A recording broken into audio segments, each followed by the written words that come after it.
seorang pemuda yang sudah memasuki semester akhir kuliahnya. Dia memiliki perilaku yang tidak senonoh, padahal dia seorang muslim.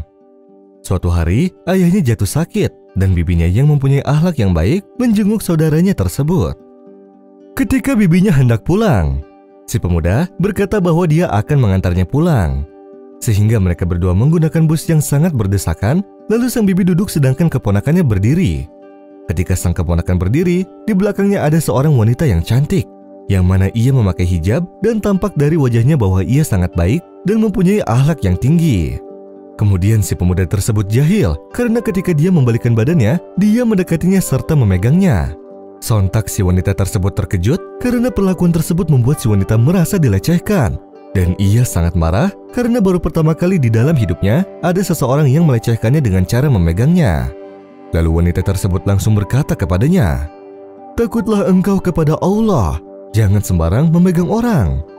Lalu si pemuda tersebut pun langsung merasakan getaran yang sangat dahsyat di dalam hatinya. Dia merasa berdosa serta merasa sangat menyesal karena sudah melecehkannya dengan cara menyentuhnya. Lalu sang bibinya memegangnya dan membisikkannya di telinganya, "Kamu harus bertaubat dan meninggalkan kebiasaan-kebiasaan buruk yang sering merugikan orang lain. Dan kamu harus memperbanyak mengucap kalimat hasbiyallah wa ni'mal wakil." Setelah bus tersebut berhenti, maka turunlah ia dan bibinya. Dan ternyata perempuan tersebut juga turun sambil menundukkan kepala. Lalu si pemuda tersebut berkata kepada bibinya, "Pandangan wanita tersebut dan air matanya membuatku bertobat kepada Allah. Dan aku terus beristighfar atas semua kemaksiatan yang telah kuperbuat. Aku berjanji tidak akan melakukan perbuatan hal yang tidak senonoh lagi yang membuat orang lain merasa dirugikan. Dan aku juga berdoa agar dipertemukan dengan perempuan ini atau dengan yang lainnya yang mempunyai akhlak baik. Semoga Allah mengabulkan doa-doaku." Kemudian sambil tersenyum sang bibi pun berkata kepadanya, Allah Subhanahu wa Ta'ala berfirman, Rasulullah Shallallahu Alaihi Wasallam pernah bersabda, "Berdoalah kepada Allah dalam keadaan yakin akan dikabulkan, dan ketahuilah bahwa Allah tidak mengabulkan doa dari hati yang lalai." وَإِذَا سَأَلَكَ عِبَادِي عَنِّي فَإِنِّي قَرِيبٌ أُجِيبُ دَعْوَةَ الدَّاعِ إِذَا دَعَانِ فَلْيَسْتَجِيبُوا لِي وَلْيُؤْمِنُوا بِي لَعَلَّهُمْ يَرْشُدُونَ. Bersihkan hatimu dan jadikanlah setiap niat ingin mendapatkan ridho dari Allah Subhanahu wa Ta'ala agar doamu bisa dikabulkan. Jika kamu sudah siap untuk menikah, marilah aku akan mencarikan jodoh untukmu agar bisa menjagamu dan menolongmu dalam ketakwaan kepada Allah. Setelah itu, keponakannya kembali ke rumahnya dan bertobat dari setiap maksiat yang sudah diperbuatnya. Ia menjalankan semua perintah-perintah Allah. Lalu setelah ia lulus dan mendapatkan pekerjaan selama 2 tahun, ia pun bertekad untuk menikah. Lalu ia datang ke rumah bibinya agar dicarikan jodoh dan wanita yang pantas untuk dirinya.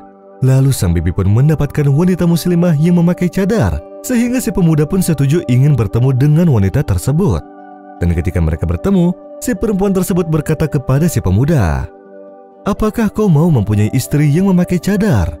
Pemuda tersebut menjawab bahwa ia sangat mengaguminya dan tidak masalah dengan hal tersebut. Lalu si pemuda tersebut menjawab bahwa ia sangat mengaguminya dan tidak masalah dengan hal tersebut. Lalu si perempuan berkata, "Aku terima pinanganmu, tapi dengan satu syarat. Jangan suruh aku untuk membukakan cadarku dan menunjukkan wajahku kepadamu kecuali setelah akad." Si pemuda pun setuju. Dan ketika mereka sudah menikah, si pemuda pun merasa penasaran ingin segera melihat wajah istrinya. Dan ketika ia melihat wajah istrinya, ia sangat terkejut seakan tidak percaya.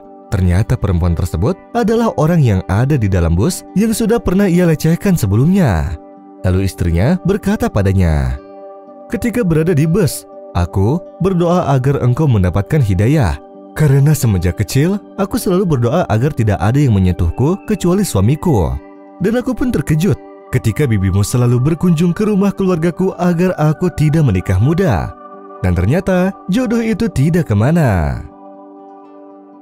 وسارعوا إلى مغفرة من ربكم وجنة عرضها السماوات والأرض أعدت للمتقين الذين ينفقون في السراء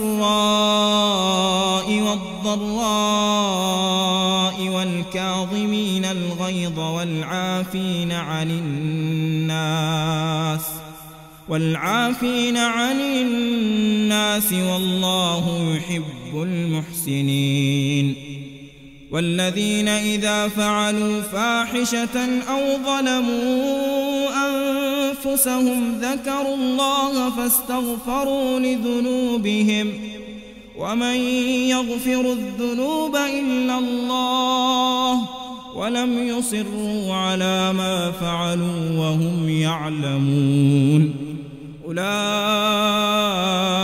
جزاؤهم مغفرة من ربهم وجنات تجري من تحتها الأنهار خالدين فيها ونعم أجر العاملين.